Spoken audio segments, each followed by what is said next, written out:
Oh, cheerio. Don't mind me.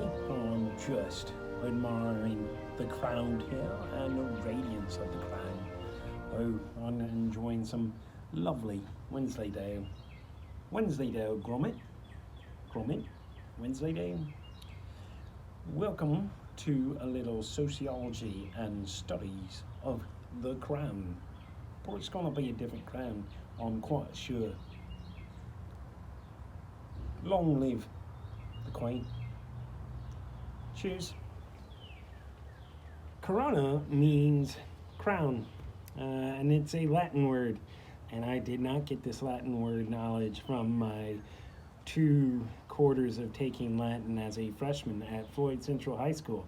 No, because I got, I think, a D and hopefully another D. It was close on that. No. But it is something that we are hearing about in the news now, of the coronavirus. And the reason why it has that name is because the virus has these, as you know, these little spiky things that look like a crown. So the virus is a crown. In essence, we're now living under a new tyrannical king. But we defeat tyrannical kings here, don't we? Welcome to Sociology Today, guys. My next guest, our next guest, is Jody Demling. And you guys probably have recognized Jody from his reporting with ESPN and the Courier Journal.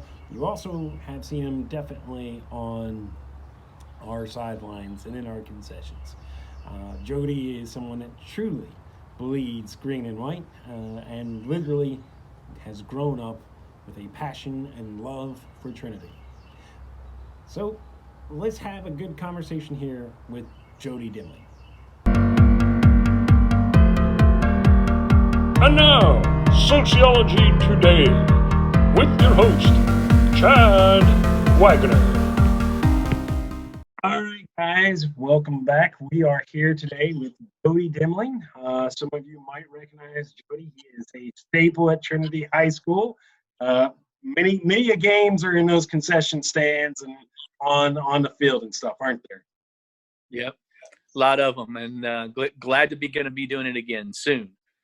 Very glad to hear that you're going to be doing it again. Now, I have a son that's a senior in the class of 2020, and like within the first 2 weeks of him being alive, he was already at a Trinity event. You literally grew up Trinity, though, didn't you? We moved into the house on property when Dad got the job when I was 2.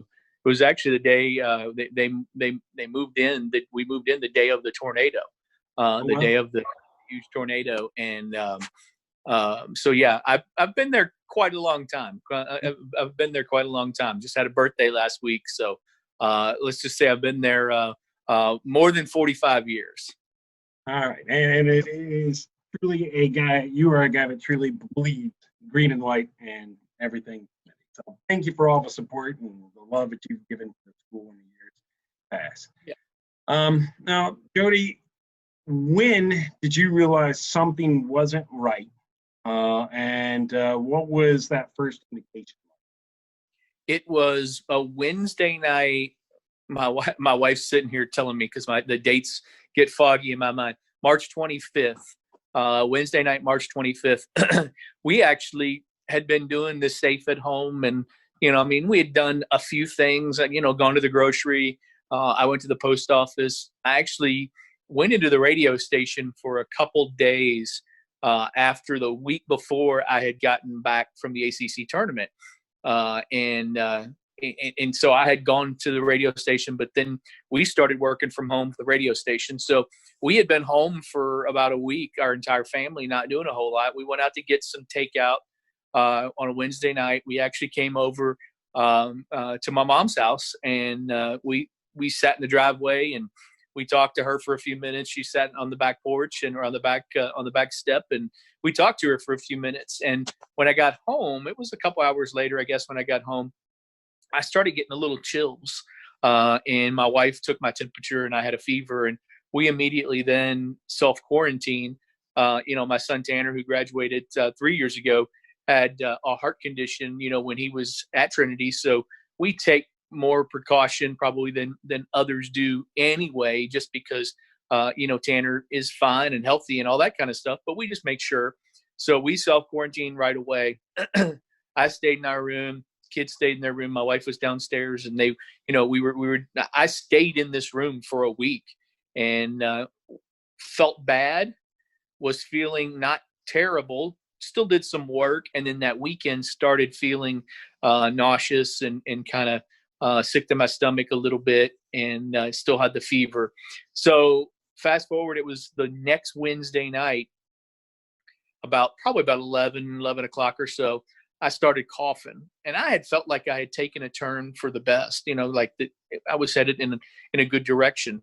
My doctor told me, as long as your fever doesn't get to 102, you're just going to have to kind of deal with it at home. You don't, you have the symptoms, all that kind of stuff, but there's nothing really that we're going to do for you. That's what they're telling people. Yeah. So I it was more of a low grade fever, 100, maybe 101, but it never got to 102. And that Wednesday night, I started coughing really bad. And then that next day, I woke up, couldn't catch my breath.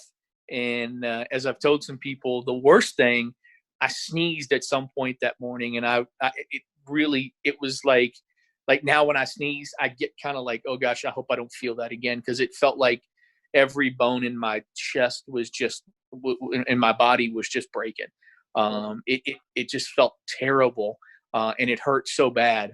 And so I guess it was about noon that day. My wife came in and to check on me again, and I said, I can't really do this anymore. We need to call the EMS. And she's like, yeah, I called them. And so she called the EMS. And when they came here to get me, they asked if I could walk out. Obviously they didn't want to come in if they don't have to. The fire department got here first. They asked if I could walk, and I tried, and I just couldn't. I couldn't see myself doing it. I couldn't hardly breathe. So they came in their hazmat suits upstairs, and the EMS and the fire guys, and they got me out of here. And my temperature was 102.5 that morning. It was 102.5 in the EMS when I got here. And that was the hardest part really for me. I mean, well, obviously there's a lot of difficult parts, but the social aspect of my wife and kids not being able to come to the hospital. Like, they stood there as I was being wheeled out on a stretcher. I couldn't give them a hug. I couldn't do anything. My wife handed me my wallet that I was going to need and my cell phone, and then she said, is somebody going to call me? Like that. That was for me one of the most difficult and most emotional parts of this whole thing, is just not being able to have my family right there to give a hug or to be there with me in the hospital. And then they took me to the hospital, and when I got to the hospital that morning, sorry, I lost you there for a second. There you go. I got you. Oh, you're muted. Hey, Jody, I got you on mute. You look mute. There you go. Is that good? That's good. All right. Sorry. I lost you there. When I got to the hospital that day, an hour after I got to the hospital, they took my temperature again, and it was 104.5. Oh my gosh. And, if anybody that knows that, that's pretty, it's ridiculous. And immediately I'd already had an IV and everything in there. They gave me medicine, and I was sweating and just sweating. They checked me out that day. They admitted me to the ICU, and then they were kind of just watching and going to let me know in the next morning kind of what we were going to do. And then they gave me the drug, and I'm going to have to ask my wife the name of it. Hydrochloroxin, I believe is what it is. It's the malaria drug is what they call it. And that's what they started me on. And then that next morning, the doctor showed me my chest x-ray, and I could tell by the look on her face that it wasn't good.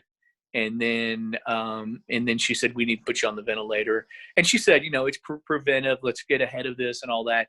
But I could really tell that it was probably more than that. So it was tough. It was that was how I got. I don't know how I got it. I don't know where I got it. But that's the very first part of how I found out that we had it. Obviously, they tested me right when I got there. They actually did 2 different kind of tests on me. I'm not sure why they did that, but that's what they said they were doing to patients who were in the ICU. And it obviously came back positive right away. So before I went on the ventilator, I knew that I had COVID, and I knew that my chest X-ray wasn't good. The COVID had, I had pneumonia and everything else, so I knew it wasn't good. But then they put me on the ventilator. So was COVID attacking your lungs? Is that what it was mainly? Yeah. Yeah. Yeah, it was.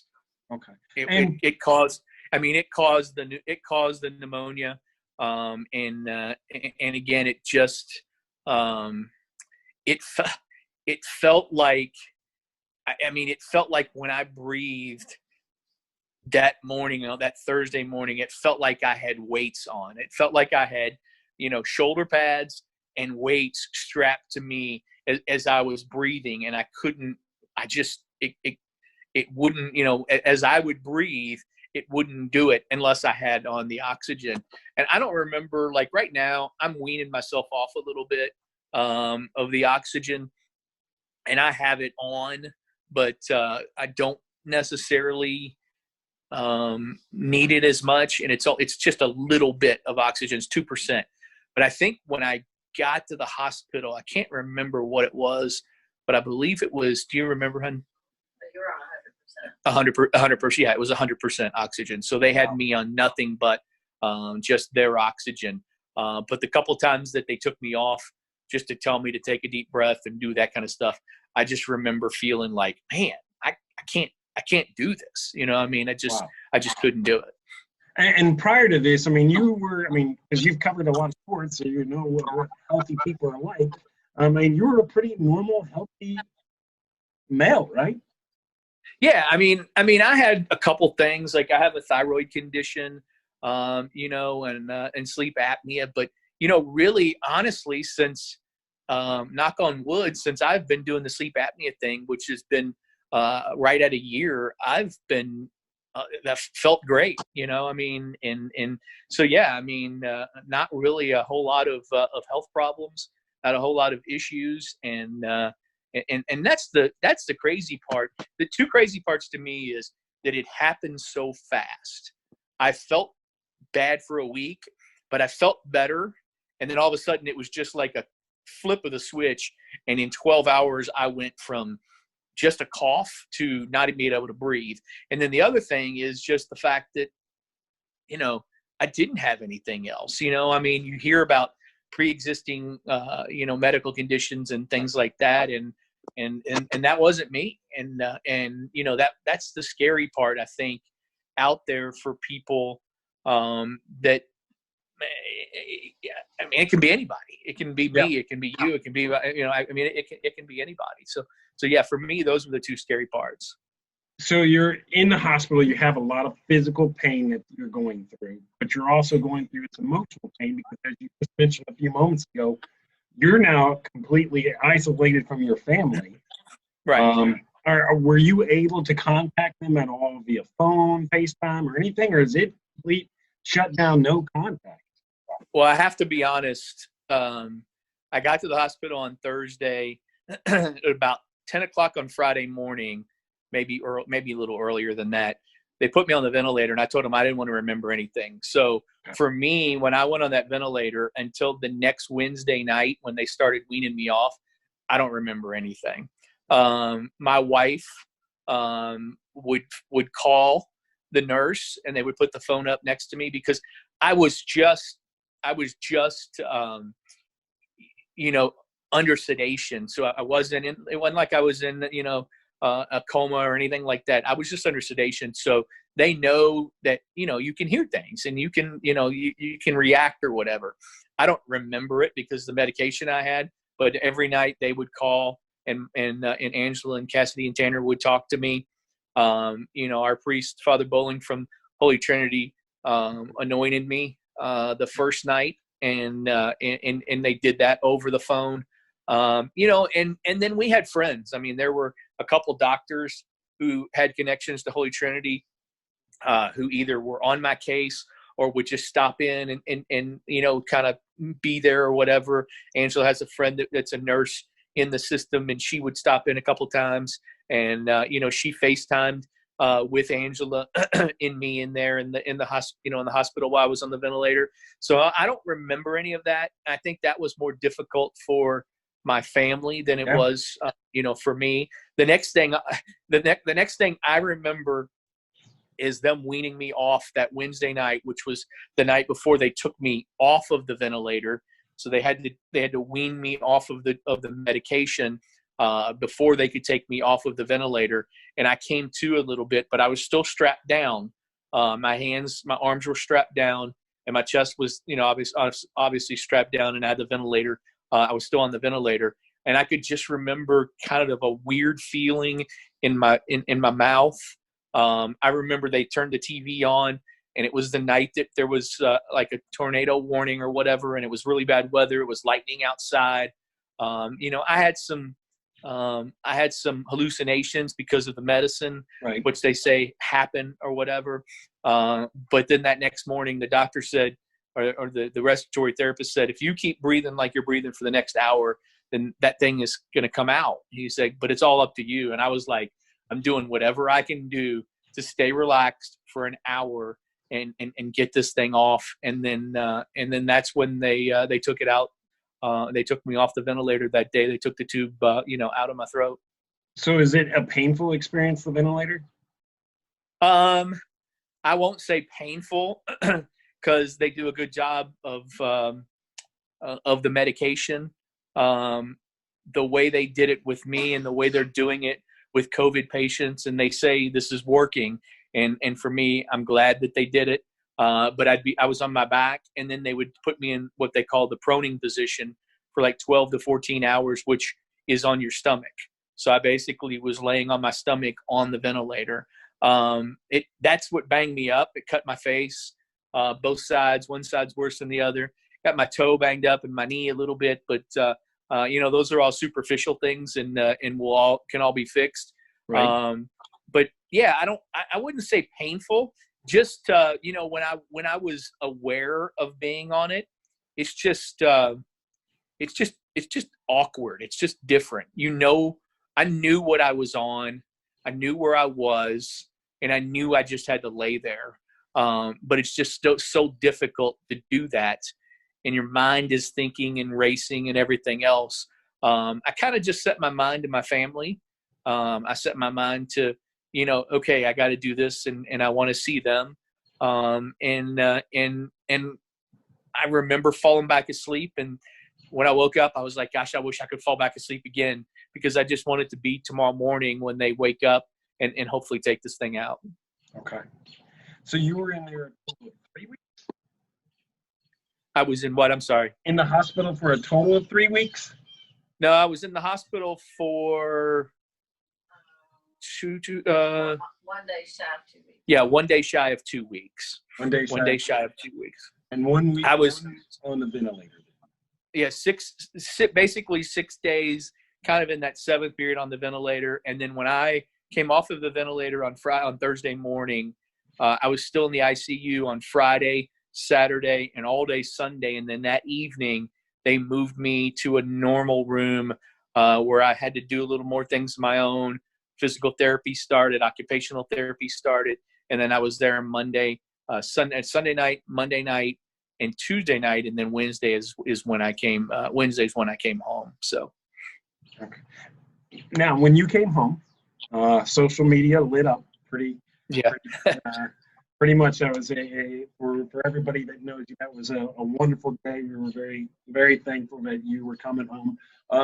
What was it like being able to see your family again, coming home? What was that experience like after? It was cool. They had asked me at the hospital, do you want to do a clap out? And if you do, we need your permission to video and all that kind of. And I said, yeah, that's fine. I wasn't really thinking. I just wanted to get home. I really wasn't thinking about it.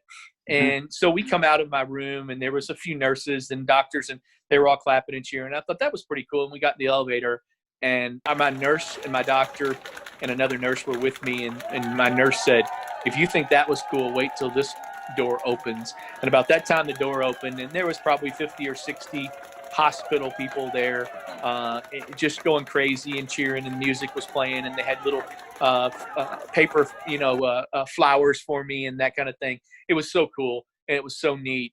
I knew my family was at the very end. I joked and with Angela, I was like, I almost forgot because I was so like, wow, taken back by how many people were down there. But when we turned the corner outside, and obviously they couldn't come into the hospital. When we turned the corner outside, it was so cool to see their faces. And the nurse helped me get into the car, and I was starving for any kind of good food, so they had stopped and gotten Chick-fil-A. So I was already getting ready to eat, and we were doing that, and Angela just kept looking at me, and I'm like, "Hun, we can go now." And she's like, I just want to stare at you. It was just one of those things where, it was basically 2 weeks without seeing them, and a week here when really hadn't seen them either. So it was just so cool, and so neat. And they had done their quarantining while I was here. They had one more day. That was the last day that they had. So they had done all what they needed to do. Nobody got sick in my family. Right. Honestly, nobody else that I know has gotten sick. That I've been around, and it's that's the crazy part is that it can just happen, to you, and that's it. So, because you are mentioning that it could happen to just, the virus doesn't necessarily have it can be with anybody. Right. When you see things like today, I went out on a run, and I saw a group of people at a park, just all sitting real close together. You hear people protesting at our state capitol, like, let us go back to being normal. You hear, like, the state of Georgia, where they're opening up gyms and bowling alleys and hair salons. With the experience you've got and gone through, what would you say to people that are doing things like that? I just think it's, I've been saying this, that I think it's kind of crazy that people, the whole masks thing, that goes right along in that. People talking about, well, I'm not going to wear a mask. Well, why not? I mean, trust me, you don't want to go through what I've gone through. You don't want to go through this. You really don't. I can tell you from my standpoint, this thing is real, and it's terrible, and it's terrifying. That I don't know where I got it. Was I in the grocery store, and did I touch a thing of bananas? Did I touch a box of cereal? Did I touch a Coke can? Did I touch a cart? Was it on the side of something? I went to the post office. Was it, in the credit card machine? Who knows? I mean, I don't know, and you don't know. Nobody knows. And for me, that's the tough part when I hear people talk about things like that. I'm just like, really? I mean, just put a mask on and help people. I mean, if I had it and went out and didn't know it and wore a mask and I touched something, or I sneezed and it I mean, think of the people that you could affect. Think of the people that you could put in danger their livelihoods, and then they go and they take it home, and what if they've got a 90-year-old grandmother at home who's living with them because she's sick? So yeah, I mean, there's just so many things. Yeah, it's what we all have to do is just do our part. So, how has COVID-19 changed you? I think it's made me. Not that we didn't take it serious beforehand, because I felt like my hands were getting raw because I was washing them so much and putting so much hand sanitizer on. But I think it's made me really look at the way everything out there, and not just this, but even the flu, and even other viruses or sicknesses and illnesses that might be out there. And it touched close to home for us. It was in our home. It was right here in our bedroom. The virus was, and I just think it makes you look different at the rest of, not just the rest of COVID-19, but really the rest of our lives. I've told the story that one of my doctors looked at the chest X-ray and told me, you shouldn't be here. Like, if looking at that chest X-ray, there's no way you should have survived this. And for me, that to me means that God has a plan for me. And again, I don't know what it is yet, but we'll figure that out as we go along. All right. Well, I'm glad you're a fighter and that you're still here. As you know, the class of 2020 is going through some unique times because of it. They've lost a lot. So, our typical, speeches and stuff are going to be different. If you were able to give the class of 2020 some bit of advice, or as we call it, this is my last question for you here. So if you were able to give the class of 2020, the 18 seniors that I have in my classroom right now that will be watching this, what's your advice to the class of 2020? Well, first of all, I hope no matter what has happened in the last few months, that these last 4 years have been as special for you as they were when I was there, as they were when my son was there, as they were when my father was there, my cousin. I could go on and on and on and on. It's a special place, and I think you know that by now. I'm sorry you didn't get to go through a lot of this stuff, because they do such an amazing job at Trinity with everything that they do at the end of the school year, at the end of your career. But for you guys, go out there with your head up. Go out there with your head on a swivel. It's a crazy world that gets crazier now every year. But there are a lot of awesome things that you will be able to do because of your time at Trinity, and because of what you have learned, what has been instilled in you, and just exactly the things that you've come up with, the things that you've learned from, and everything that has been taught to you over the last 4 years. Jody Demling, thanks for everything that you do. Thanks for being with us on this classroom. It's so good to see you here again, and keep fighting and stay safe, and we'll see you in the sessions and on the sidelines here real soon. All right, see you. Thank you, Jody, for being awesome. Thank you for being a fighter. Thanks for being a part of this class. I really do appreciate it. It's great seeing you again, and thanks for everything you do for Trinity and being there for us. Stay safe, Jody, and hope to see you here on the sidelines really soon. Gentlemen, Corona, as you know, means crown, and we are right now living in a time in which we are under the rule of a tyrannical crown, a virus that is currently ruling without any kind of bias, without any kind of remorse, no sense of care. However, as a student of history, I can promise you this: crowns are overthrown, and we will overthrow this crown. We will win this fight. We will end the terrible tyranny of COVID-19. It will not be able to contain us. It is right now. It's containing us at home, but eventually it will not be able to contain us, and we will be victorious.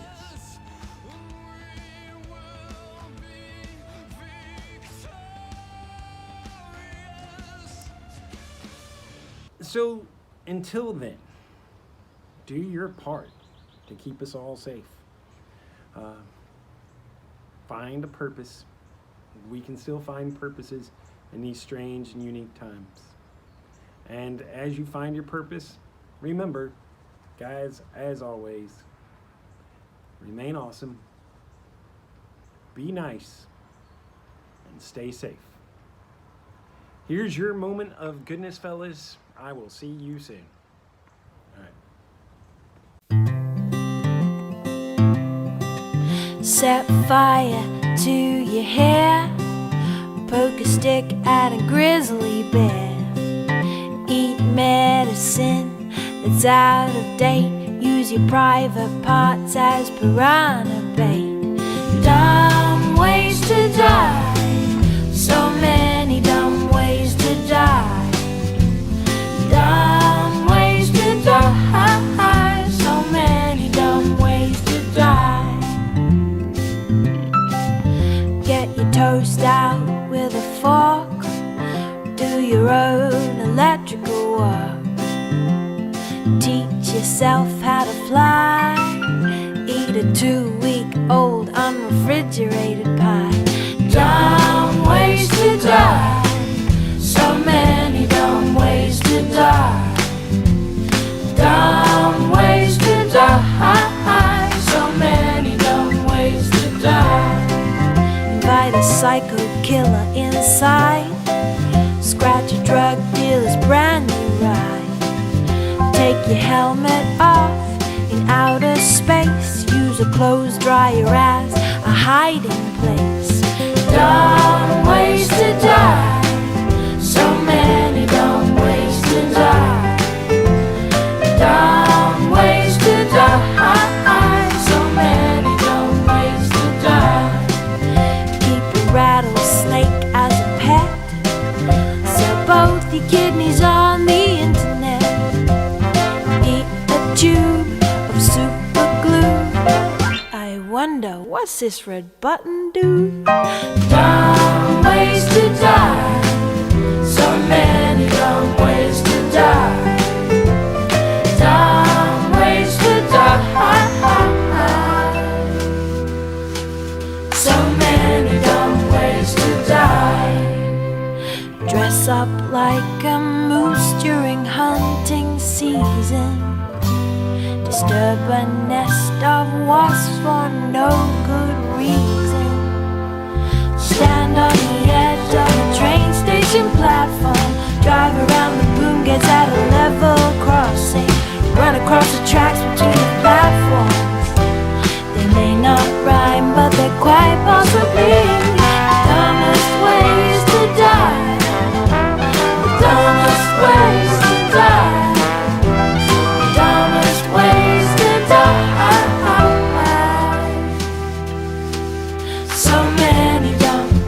So many dumb ways to die.